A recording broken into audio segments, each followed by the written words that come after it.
نحمده ونصلي على رسوله الكريم أما بعد فأعوذ بالله من الشيطان الرجيم بسم الله الرحمن الرحيم سبحانك لا علم لنا إلا ما علمتنا إنك أنت العليم الحكيم صدق الله مولانا العظيم. بزرگان محترم، جیسا کہ گزشتہ معروضات میں اس بات کو عرض کیا گیا تھا کہ اسلام کی تعلیمات ہر چیز میں اعتدال اور میانہ روی کی ہے کہ درمیانی انداز اختیار کیا جائے، کسی چیز میں زیادتی اور اسراف نہ کیا جائے. زیادتی کسی بھی چیز میں کسی بھی عنوان کی ہو وہ نقصان دہ ثابت ہوتی ہے. اس وقت کا بڑا مسئلہ یہ ہے کہ لوگ زیادہ تر زور کمائی پر دیتے ہیں، آمدنی پر دیتے ہیں. یقیناً یہ کسی حد تک توجہ کرنے کی بات ہے کہ آمدنی اچھی ہونی چاہیے اور پاکیزہ حلال روزی کے لیے جتنا ممکن ہو کوششیں کرتے رہنا چاہیے. لیکن اس سے زیادہ اہمیت جتنی آمدنی ہوئی اس کے استعمال کے طریقوں کی ہونی چاہیے کہ اس کو استعمال کس طرح سے کیا جائے. عام طور پر پیسے گننا اور بڑھانا یہ اتنا بڑا مسئلہ نہیں ہے جتنا بڑا مسئلہ پیسوں کو خرچ کرنا ہے. خرچ کیسا کیا جائے ہر چیز میں. تو آپ اگر دیکھیں کہ اعتدال ہر چیز کی جان اور روح ہوتی ہے.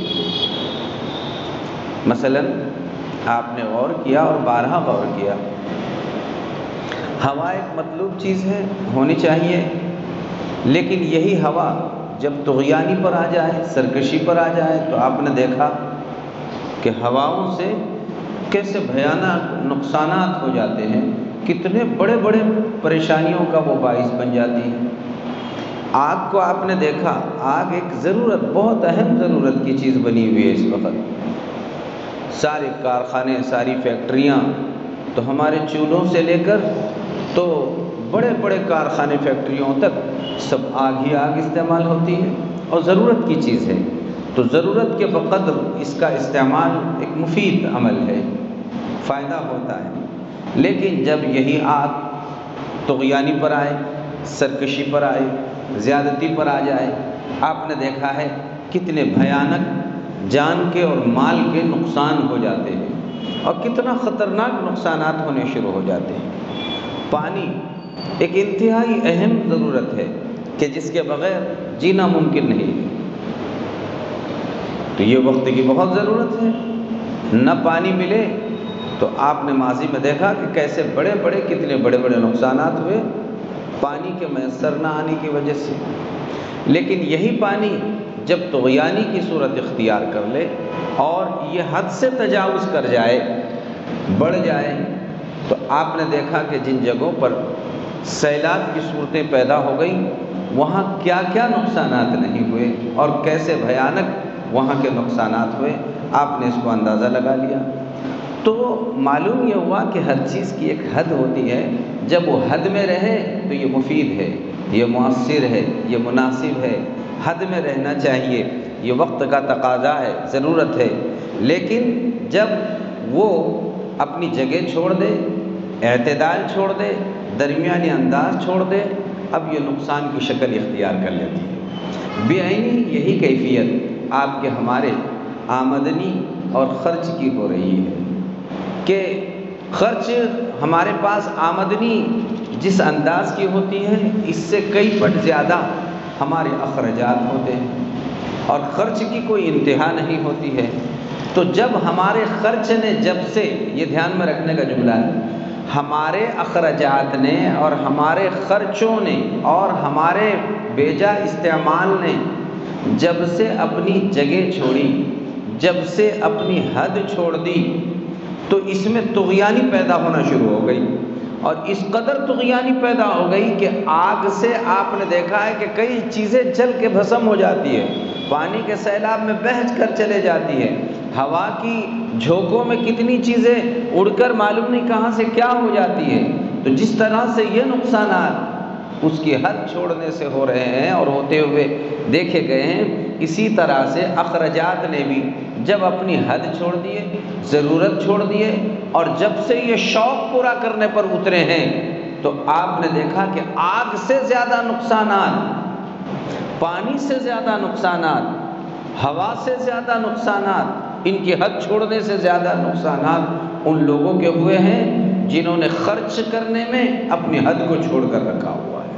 آج گھر گھر جہنم کدا بنا ہوا ہے، میاں بیوی میں جھگڑے، بھائی بھائی میں جھگڑے، ماں باپ میں جھگڑے، اولاد میں جھگڑے، آپس میں سارے یہ جھگڑوں کا جو سلسلہ آپ دیکھ رہے ہیں، یہ میانہ روی چھوڑنے کی نحوستوں سے اور اس بات پر آنے کی وجہ سے کہ ہم نے جو ہے ضرورتوں کو چھوڑ دیا ہے اور اب شوق پورا کرنے پر اترے ہوئے ہیں۔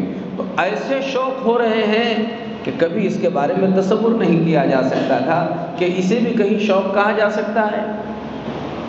چنانچہ آپ دیکھیں اللہ کے پیارے رسول صلی اللہ علیہ وسلم نے ساری چیزوں میں اعتدال میں لانے ہی کے لیے یہ ارشاد فرمایا، صاف طور پر آپ نے ارشاد فرمایا وَلَا تُسْرِفُوا إِنَّ اللَّهَ لَا يُحِبُّ الْمُسْرِفِينَ۔ اسراف مت کرو۔ اسراف کہتے ہیں ناحق کسی بھی بات کو، ناحق حق سے زیادہ کسی چیز کو استعمال کرنے کا نام اسراف کہلاتا ہے۔ حق سے زیادہ جتنی ضرورت ہے وہ ضرورت کو چھوڑ کر آگے بڑھنے کا نام اسراف ہے، یہ زیادتی کہلاتا ہے۔ قطعاً یہ مطلوب نہیں ہے، مقصود نہیں ہے، اس کی اجازت اسلام میں نہیں ہے۔ اللہ نے فرمایا ان المبذرین کانوا اخوان الشیاطین، یہ حد چھوڑ کر آگے بڑھنے والے، بیجا خرچ کرنے والے، ضرورت سے زائد خرچ میں وہ بڑھنے والے، کانوا اخوان الشیاطین، یہ سب شیطان کے بھائی ہیں۔ یہ قرآن میں اس کی اجازت نہیں دی گئی۔ کسی چیز میں، کسی بھی چیز میں اعتدال قائم رکھنے کی اجازت دی گئی، حد سے بڑھنا اجازت میں شامل نہیں۔ ایک صحابی رسول نے، ان کے پاس کھجور کے بہت ساری چیزیں آ گئی، ایک ہی دن میں انہوں نے سارے کے سارے لا لیا اور سب خرچ کر دیا، اور اپنے گھر میں انہوں نے بال بچوں کے لیے بھی کچھ نہیں رکھا۔ دیکھیے حالانکہ یہ دین کا کام ہے، لیکن دین میں بھی حد سے بڑھ گئے۔ اللہ نے قرآن نازل فرمایا وَلَا تُسْرِفُوا، اسراف مت کرو، یہ تمہارا اسراف ہے کہ تم نے بال بچوں کو بھول کے سب باہر والوں کو دے دیا، یہ صحیح نہیں ہے۔ آپ اندازہ لگائیے، نیکی کے کام میں زیادتی کی اجازت نہیں ہے، تو جو زیادتی کے کام ہے اس کے بارے میں تمہارا کیا خیال ہوتا بھائی جو؟ آپ نے منع فرمایا، یہ غلط کیا تم نے، یہ تمہارا صحیح طریقہ نہیں۔ اپنے بال بچوں کی جتنی ضرورت ہے ضرورت پوری کرو، ان سے جو بچا اب آپ صدقہ خیرات کرو، ٹھیک ہے، ورنہ آپ نے بس سخاوت کے ہاتھ اتنے پھیلا دیے کہ آپ کے گھر میں فاقے پڑ رہے ہیں تو آپ کوئی نیکی نہیں کر رہے ہیں۔ نیکی میں اعتدال لانے کے لیے یہ حکم دیا گیا، اعتدال کے ساتھ رہو۔ اسی کے ساتھ ساتھ جہاں اس طرح کی بات آئی، آپ صلی اللہ علیہ وسلم نے منع فرمایا۔ مہر کی بات آئی، لا تغالوا فی، اللہ کے رسول صلی اللہ علیہ وسلم نے صاف طور پر یہ بات ارشاد فرمائی کہ دیکھو تم مہر تو دو لیکن مہر میں غلو مت کرو، اتنا زیادہ کہ تمہاری طاقت نہیں ہے اور اس سے بڑھ بڑھ کر مہر رکھ رہے ہو، حالانکہ دین کا کام ہے۔ طاقت سے بڑھ کر خرچ کرنے میں اجازت نہیں دی گئی ہے، وہاں پر روک لگائی گئی کہ بیجا خرچ مت کرو، درمیانی چال چلو، اتنا عمل کافی ہے تمہارا۔ وضو کے بارے میں جیسا گزشتہ بھی بارہا آپ نے روایت سنی، آپ سنو اس کو۔ وضو کتنا بڑا عمل ہے، غسل کتنا بڑا عمل ہے، معلوم ہے آپ کو؟ آپ نے کوئی ہے جو یہ مثال آج بتا دے؟ ایسا کر سکتے ہیں؟ بلکہ سنو، پیارے رسول صلی اللہ علیہ وسلم غسل جو فرماتے تھے، آپ علیہ السلام غسل فرماتے تھے 1 صاع پانی سے، اور وضو فرماتے تھے 1 مد پانی سے۔ 1 صاع اور 1 مد، صاع کسے کہتے ہیں؟ صاع کہتے ہیں تقریباً صاع میں، 1 صاع میں 1 صاع پیمانہ ہے، جیسے لیٹر ہمارے یہاں پیمانہ ہے، ایسا ہی صاع عربی میں ایک پیمانہ ہوتا ہے۔ تقریباً 1 صاع میں 3.5 لیٹر پانی، 3.5 کلو پانی بیٹھتا ہے۔ اللہ کے رسول صلی اللہ علیہ وسلم تقریباً 3.5 کلو پانی میں غسل فرمایا کرتے تھے۔ غسل 3.5 کلو پانی میں۔ ہے کوئی مائی کا لال یہاں پر جو کہے کہ ہاں میں غسل کر سکتا ہوں؟ آج 5 لیٹر پانی تو وضو کو لگتا ہے، اور وضو کتنے میں؟ اس کا چوتھائی حصہ، 3.5 کا چوتھائی حصہ جو بنتا ہوگا، بس یعنی تقریباً یوں سمجھ سکتے ہیں آپ کہ 1.25 لیٹر پانی میں آپ کا وضو ہو جایا کرتا تھا۔ وضو 1.25 لیٹر پانی میں وضو فرما لیا کرتے تھے۔ اور آگے بات سنو، آپ علیہ الصلوۃ والسلام نے ایسا کیا ہے کہ بہتے ہوئے دریا کے پاس وضو فرما رہے ہیں، لیکن آپ نے برتن میں پانی لیا اور برتن میں پانی لے کر وضو فرمایا، اور جتنا پانی بچا وہ پانی پھر دریا میں ڈال دیا تاکہ پانی ضائع نہ ہو جائے۔ یہ وضو کا عمل بتایا جا رہا ہے، اندر ڈال دیا۔ اور ایک صحابی کو دیکھا کہ انہوں نے ذرا زیادہ مرتبہ وضو کرنا چاہا، تو آپ نے فرمایا ما ھذہ الاسراف، یہ کیا اسراف کر رہے ہو؟ کیوں ضرورت سے زائد پانی خرچ کر رہے ہو؟ یہ اسراف فرمایا۔ یہ صحیح عمل نہیں بتایا کہ آپ اتنا کیوں کر رہے ہیں۔ اللہ اکبر، یہ ہے شریعت، اعتدال، میانہ روی آپ نے یہ سکھائی ہے اپنے امت کو۔ آج ہمارے پاس پانی نہیں کے واویلے مچتے ہیں گھر میں، مگر ہمارے یہاں گھر میں اعتدال ہے؟ معمولی چیز میں کتنا پانی بہہ جاتا ہے۔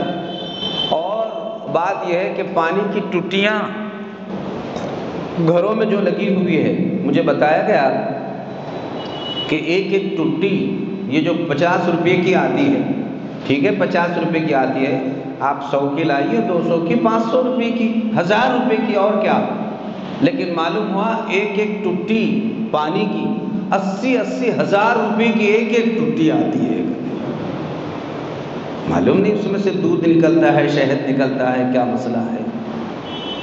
جب آپ کی ایک ضرورت 50 میں، 100 میں، 1000 میں بھی پوری ہو رہی ہے،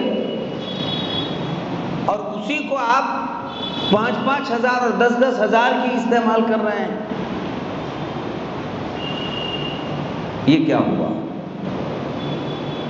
گھر بنانے میں اب یہ اتنا اوپر بہترین چھت بنا، پھر چھت بننے کے بعد پی او پی، اور پھر پی او پی کے بعد بھی اب تو معلوم نہیں کیا کیا چیزیں ایسی آ رہی ہے کہ ظاہر ہے اس نے تباہ کر دیا، برباد کر دیا۔ اور پھر سوال کرنے کو آتے، مل صاحب لون لینا جائز ہے؟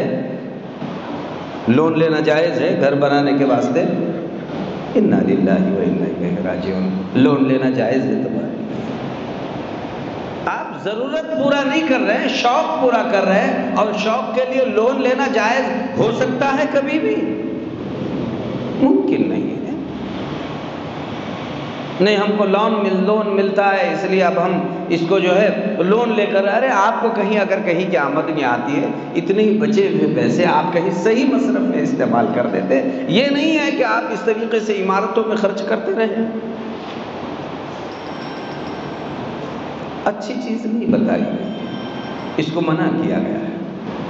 اسی لیے اعتدال سکھانے کے لیے اللہ کے رسول صلی اللہ علیہ وسلم، حتیٰ کہ کھانے پینے کی چیزوں میں بھی اعتدال۔ آپ ضرورت کے وقت کھائیے، اچھا کھائیے، جو کھا سکتے ہیں بہترین کھائیے، اچھا کھائیے، بس لیکن ضرورت کے وقت آپ استعمال کر لیں۔ اتنا آپ دیکھتے ہیں کہ کھانا اتنا رہے گا کہ صبح میں کوئی تقسیم تو کرتا نہیں ہے آج کل، بچا ہوا سب پھینک دیتے ہیں۔ کتنے غریبوں کا پیٹ بھر جاتا ہے اس میں۔ حدیث پاک میں رسول اللہ صلی اللہ علیہ وسلم نے فرمایا، جو شخص دنیا میں آسودہ حال ہو کر، یعنی خوب شکم سیر ہو کر کھانے کا عادی بنتا رہا، کہیں سے آؤ بس کھاتا رہا، دنیا میں جو آسودہ حال ہو کر اپنا پیٹ بھرتا رہے گا اسے مرنے کے بعد بھوکا رکھا جائے گا.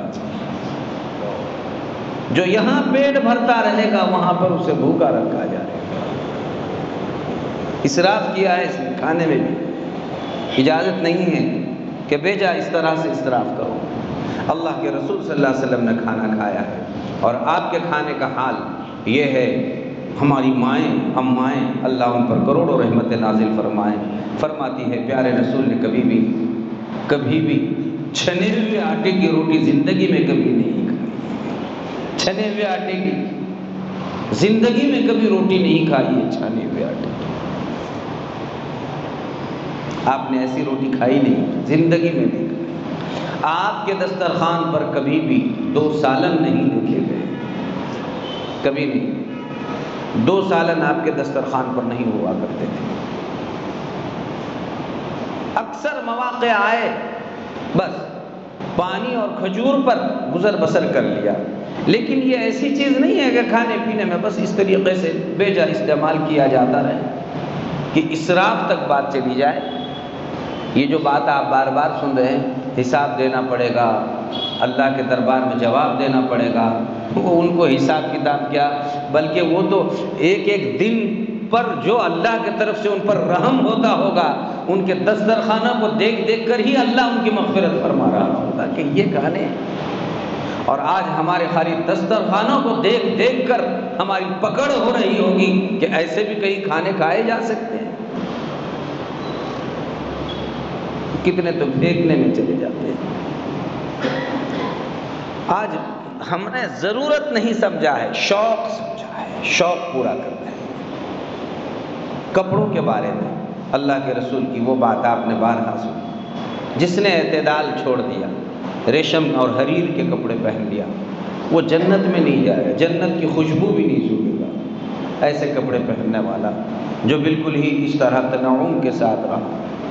اور کپڑوں کی بہت ساری مثالیں گزشتہ بھی آپ نے سنی کہ پیوند لگانا کا ان کا عام معمول اور مزاج تھا. اور پیوند کے لیے کپڑے اگر نہیں ہوتے تھے تو وہ کپڑے پہنتے تھے جس میں اونٹ کے چمڑے کے ٹکڑے لگا لگا کر انہوں نے اپنے کپڑوں میں لگایا. اور مرد تو مرد, عورتوں نے ایسے کپڑے پہنے ہوئے, عورتوں کے پاس ایسے کپڑے رہا.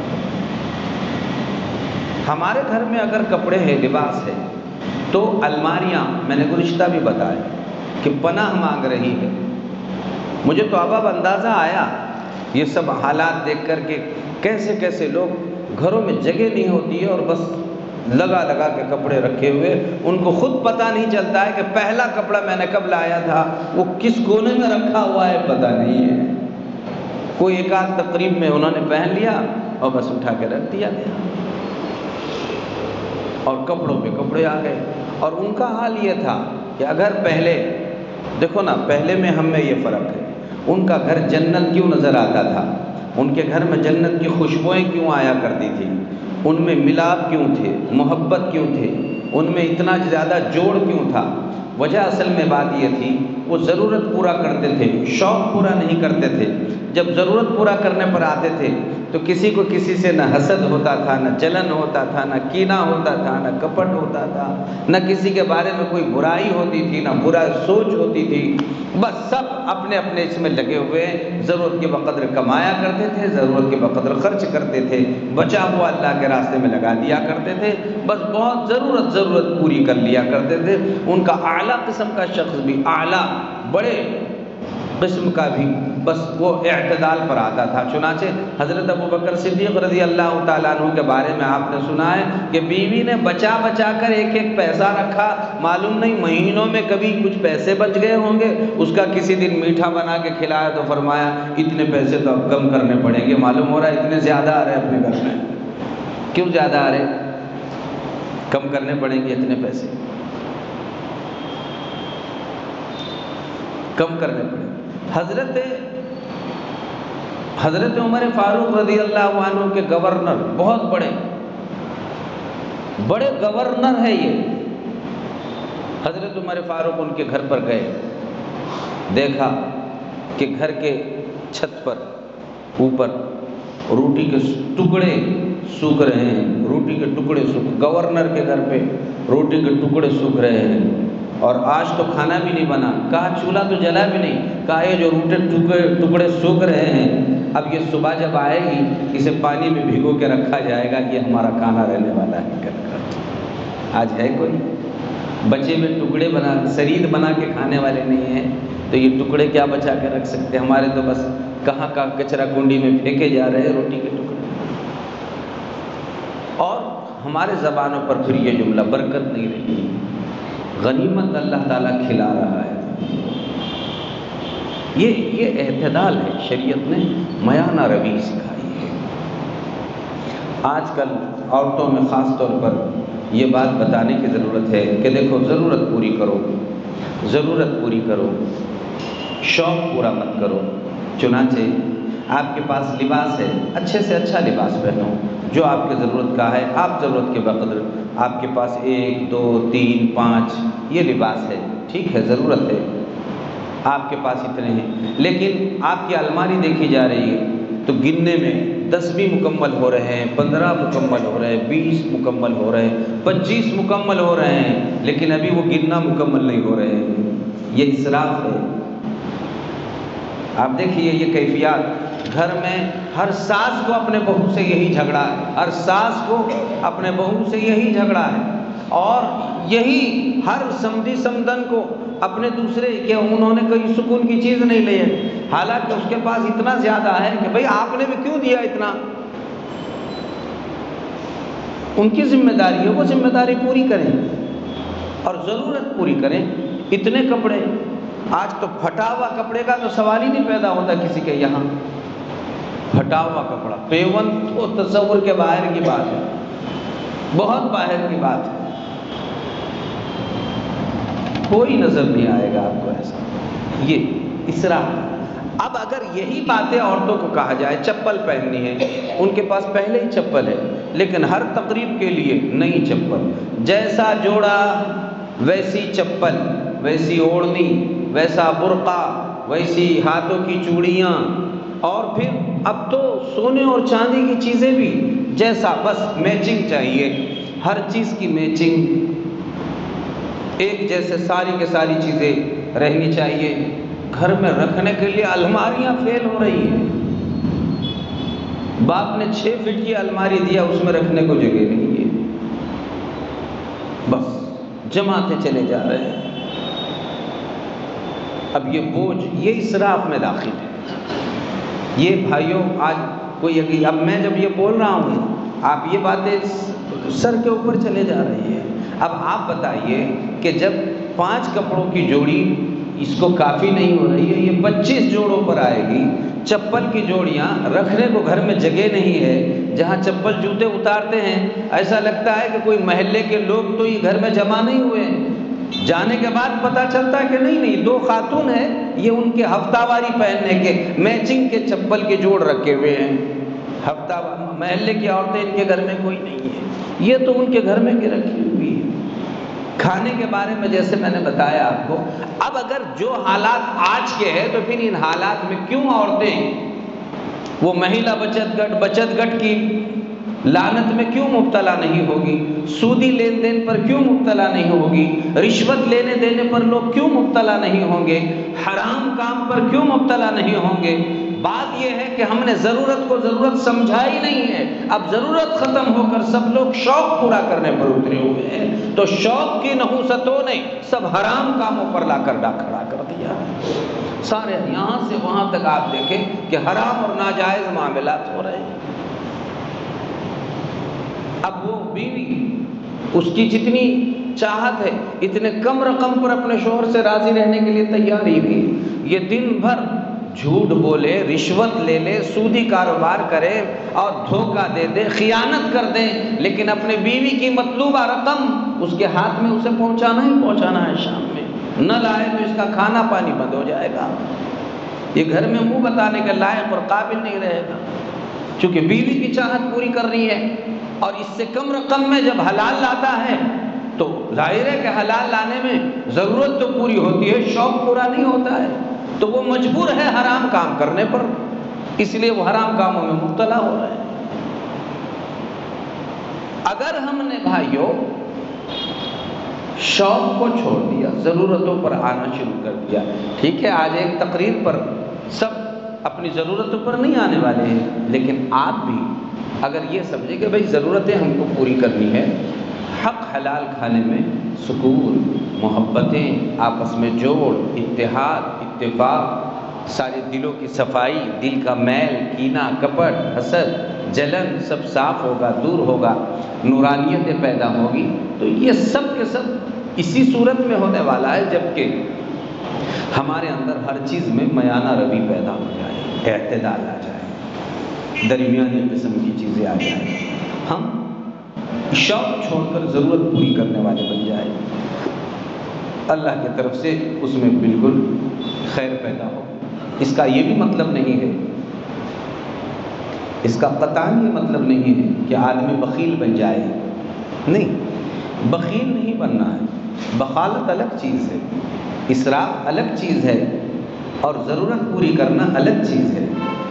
ضرورت تو ضرورت ہے، اپن ضرورت سے نکل کر آسائش پر آئے، آسائش، تحسینات، آسائش، اپنی مرضی کی چیزیں پورا کرنے پر اترے ہوئے ہیں۔ جب سے مرضیات پر اترے ہوئے ہیں تو تب سے گھروں کا سکون غارت ہو گیا ہے، برباد ہو گیا ہے۔ آپ گھر گھر دیکھیں، میاں بیوی میں اسی وجہ سے سکون نہیں ہے کہ شوہر اپنے بیوی کے مطلوبہ خواہشات اور شوق پورے نہیں کر رہا ہے، شوق پورے نہیں کر رہا ہے۔ اب وہ شوق پورا کرنے کے لیے ادھر ادھر منہ مارتے پھر رہا ہے، نہ حلال دیکھ رہا ہے نہ حرام دیکھ رہا ہے، کچھ بھی نہیں۔ پہلے ایسا ہوتا تھا، سنو نا، یعنی جب ضرورتیں پوری ہوتی تھی، جب سے لوگ شوق میں پورے آئے تو یہ ہو رہا ہے جو آج ہمارے گھروں میں ہو رہا ہے۔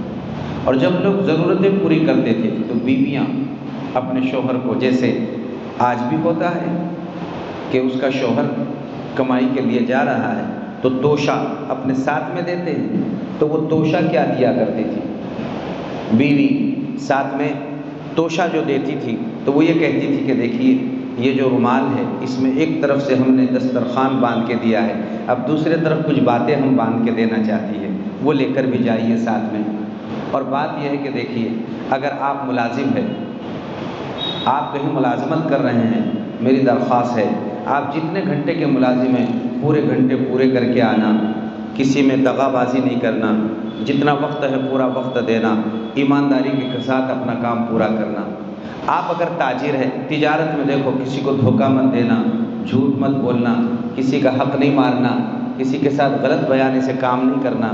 وہ اگر بھاجی ترکاری بیچنے والا ہے اسے کہتے تھے دیکھو دن بھر محنت کے ساتھ بیچنا، اگر آپ نے کچھ لایا، یہ باتوں کا توشہ، دوسرے طرف یہ باتوں کا توشہ ہے باضابطہ، یہ کھانے کے وقت آپ یہ یاد کرو، شام میں جب آپ آئیں گے کچھ لائیں گے، اللہ کا شکر ادا کر کے ہم استعمال کریں گے، نہیں لائیں گے صبر کر کر، فاقے کی نوبت آئی تو فاقے کے ساتھ تو ہم سو سکتے ہیں، لیکن آپ کے ہاتھ سے لایا ہوا حرام کا لقمہ ہم کھانے کے لیے تیار نہیں ہے۔ جب وہ بیویاں ایسی ہوا کرتی تھی، اللہ ان کے گود میں فرما بردار، اطاعت شعار، آنکھوں کی ٹھنڈک، دلوں کا سرور، ایسی اولادیں اللہ ان کے گود میں ڈال دیا کرتا تھا۔ اور جب سے عورتوں نے یہ کہا قطع نظر اس سے، آپ ادھر چاہے حرام کمائے حلال کمائے، ہمیں اس سے کوئی لینا دینا نہیں، آپ جھوٹ بولے، دغا دے، رشوتیں لے، سود دے، کسی کا حق مارے، کسی کا خون چوسیں، اور جو چاہے کرنا چاہے کریں، لیکن مطلوبہ رقم جب تک آپ نہیں لائیں گے ہم آپ سے راضی رہنے والے نہیں ہیں۔ تب سے ایسوں کے گودوں میں شیطان پیدا ہونا شروع ہو گئے، نہ اس بچے اولاد کے دل میں ماں کی محبت، نہ بیٹے کی عظمت، نہ کسی کی اولادیں پیدا ہو گئی تو ایسی بیٹیاں جوان جوان اس کے گھر درد سری پیدا کرنے والی، غیروں کے ساتھ ہاتھ پکڑ پکڑ کے بھاگ جانے والی، اور ان کے ماں کی اور ناک صرف دبانے والی نہیں کاٹ کے پھینکنے والی بن گئی ہے، اور کہاں کہاں جا کر دفن ہو رہی ہے کچھ پتہ نہیں۔ یہ سب حرام کاری کی وجہ سے، اور بھائیوں یہ ناجائز چیزوں پر اترنے کی نحوستوں سے، اور ضرورت چھوڑ کر شوق کو پورا کرنے کے نتیجوں میں یہ ساری کی ساری برائیاں وجود میں آنا شروع ہو گئی ہیں۔ چنانچہ ماضی میں کبھی اتنے فتنے نہیں دیکھے گئے جتنے فتنے آج ہم اپنی نگاہوں سے دیکھ رہے ہیں۔ یہ سب اسی وجہ سے ہو رہا ہے۔ اب مجال نہیں ہے کسی شوہر کی کہ بیوی کو بولے ارے یہ برقع پہن رہی ہے، برقع تو 800 روپے میں بھی آتا ہے، 1000 میں بھی آتا ہے، لیکن وہ کہیں گی نہیں 3000 کا ہی چاہیے، بیل بوٹے والا ہی چاہیے، اس پہ چمک دمک والا ہی چاہیے، آسائش آرام والا ہی چاہیے۔ مجھے ابھی تک معلوم نہیں تھا، میں نے پرسوں دیکھا تو مجھے اس پر اعتراض شروع ہو گیا کہ اب تک تو یہ برقعے کی بات چل رہی تھی، لیکن وہ ساتھ میں اپنے جو پرس لے کر چلتی ہے، ایسے ایسے پرس معلوم ہوا کہ 5-5 ہزار 10-10 ہزار کا پرس، اور وہ نہ دیکھنے والا بھی اس کے طرف دیکھ ہی لے۔ یہ ناجائز ہے، یہ ناجائز صحیح عمل نہیں ہے کہ اس طریقے سے کوئی چلا جائے۔ اور جہاں میں نے دیکھا الحمدللہ اعتراض کیا اس سلسلے میں، یہ غلط ہے۔ کبھی آپ کا دھیان گیا کہ آپ ہماری بیوی، بیٹی، بہن، ماں، بیوی اس کے پاس اتنا قیمتی ہے تو اپن نے خود لالا کر دیے ہیں، لیکن دھیان نہیں جاتا ہے کہ اس کی وجہ سے نقصان۔ ٹھیک ہے برقع بہت اچھا پہنا آپ نے، لیکن کوئی ایک چیز ایسی اگر آپ کے پاس ہے جو اس کو متوجہ کرنے والی ہے کسی اجنبی کو، نامحرم کو، آپ نے حرام میں ساتھ دیا ہے، غلط چیزوں میں ساتھ دیا ہے۔ اور خاص طور پر ہندوانہ ریت رواج، رسوم، خرافات، یہ انہوں نے تو تباہ کر دیا۔ ہم نے سنتوں کا مزہ چھوڑ دیا، شریعت کا مزہ چھوڑ دیا، اللہ رسول کے احکامات کو چھوڑ دیا، ان کی چاشنی کو ہم نے ختم کر دیا، اور رسومات، خرافات، رواجات، بدعات، اس قسم میں جب سے ہم داخل ہو گئے، اللہ اکبر، دیوالیہ بن گیا ہمارے گھروں کا۔ آپ دیکھ رہے ہیں کیا ہوا، اچھی اچھی خوبصورت بچیاں، نئی نئی شادی ہوئی ہوئی ہے، لیکن بات یہ ہے کہ ماں باپ کے یہاں بھی ماں باپ نے بھی تربیت نہیں کیے، گھروں میں تربیت کا اثر نہ ہونے کی نوست سے وہ شوہروں کو جا جا کے پریشان کر رہے ہیں۔ کئی شوہر پریشان ہیں، شادی نہ کرتے تو اچھا تھا، یہ کیا مصیبت آ گئی۔ وہ ماں باپ کے غلط تربیت کے اثرات ادھر ادھر اس کے سسرال میں جا کے پریشان کر رہے ہیں۔ اور بعض تو ایسے بخیل قسم کے شوہر بھی مل جاتے ہیں کہ وہ ضرورت بھی برابر سے پوری نہیں کرتے ہیں۔ یہ دونوں ہی غلط ہے، درمیان، ایسا نہیں کہ بالکل ہی کچھ بھی نہ کیا جائے، اور یہ نہیں کہ اتنا کیا جائے کہ بالکل ان میں ڈوب ہی جائے۔ میانہ روی، اعتدال، ہر چیز میں اعتدال رہنا چاہیے، درمیانی انداز رہنا چاہیے، اسے خوب بولا جائے، اسے عمل میں لایا جائے، گھر میں محبت سے مذاکرہ کیا جائے۔ آپ اپنے گھر میں جا کر آپ اگر یہی تقریر سنا دیں گے تو یہ نہیں ہے کہ وہ آپ کا بہت شکریہ ادا کریں گے کہ اچھا ہوا آپ نے یہ تقریر میرے کام کی لے کر آئے، بلکہ آپ کا استقبال ہوگا، بلکہ آپ کو بہت چلے چبانے پڑیں گے ابھی یہ گھر پہ جانے کے بعد، یہ باتوں کو سمجھانے، بولنے، بتانے، اور خود بھی پھر یہ نہیں کہ ان کے ہی لیے، اپنی ذات میں بھی اپن میانہ روی اختیار کریں، درمیانی چال، اعتدال میں اپن خود بھی رہے، اپنے گھر والوں میں سب کو ایک نگاہ سے دیکھیں، محبت کی نگاہ سے دیکھیں، ان کی ضرورتوں کو ضرور پورا کریں، لیکن ضرورتوں کو پورا کریں، ضرورت کو پورا کریں، شوق کو پورا کرنے کی ضرورت نہیں ہے۔ اور پھر علماء کی خدمت میں بیٹھ کر معلوم کریں شوق میں کیا چیزیں آتی ہے، ضرورت میں کیا چیزیں آتی ہے، میرے اوپر کیا چیزیں کرنا ضروری ہے اور کن چیزوں سے بچنا ضروری ہے۔ تو یہ چیز پیدائش کے وقت بھی، شادی کے وقت بھی، موت کے وقت بھی،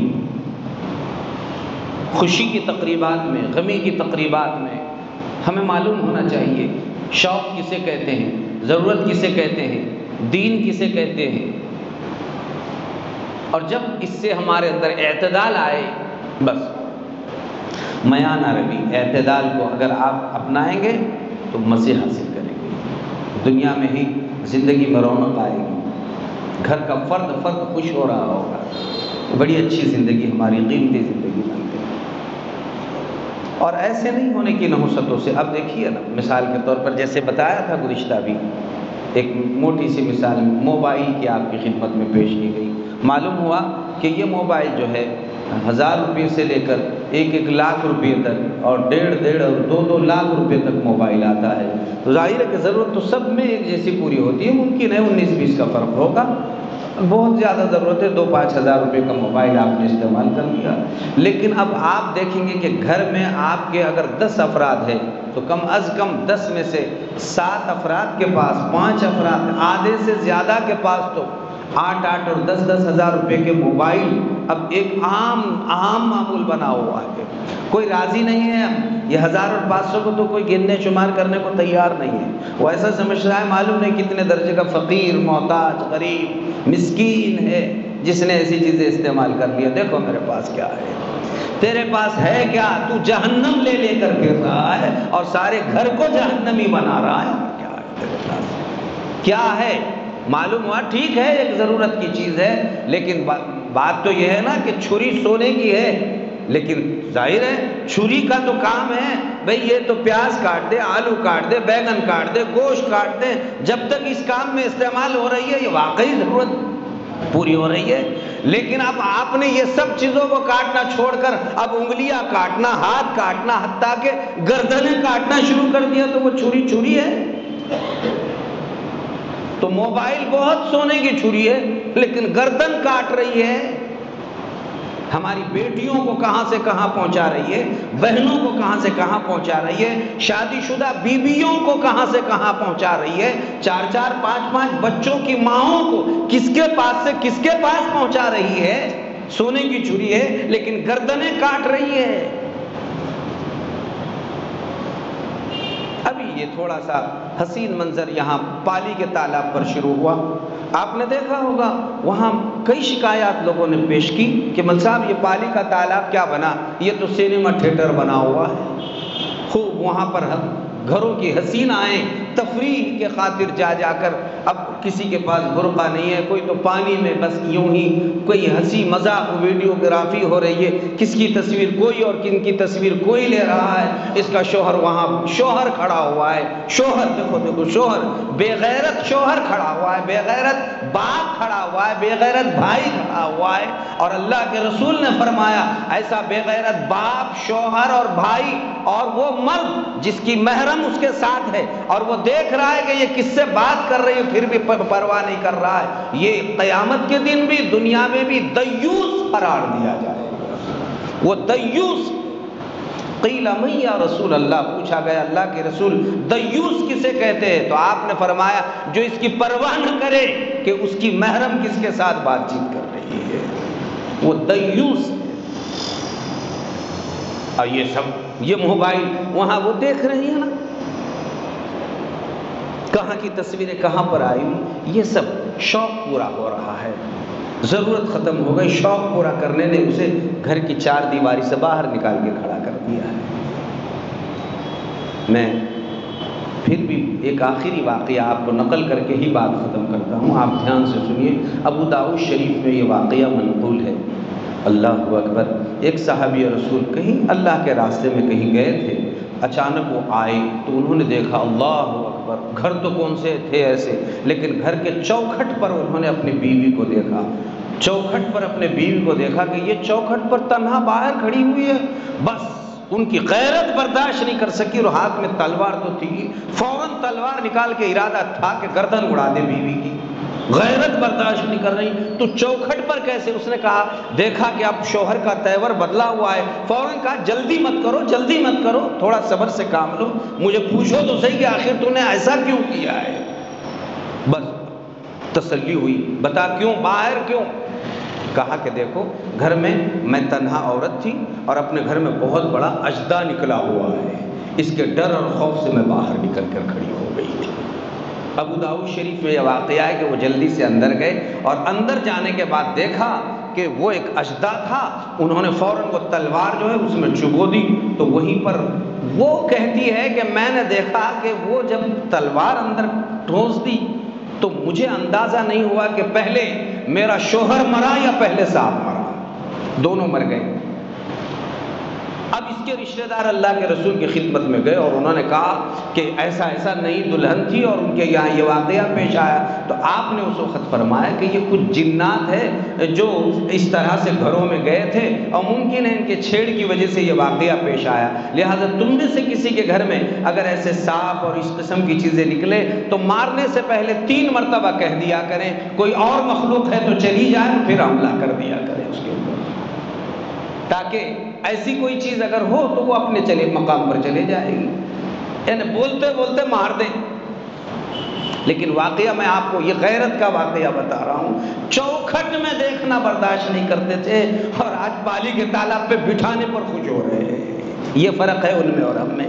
اللہ ہم کو غیرت نصیب فرما دے۔ وآخر دعوانا الحمدللہ۔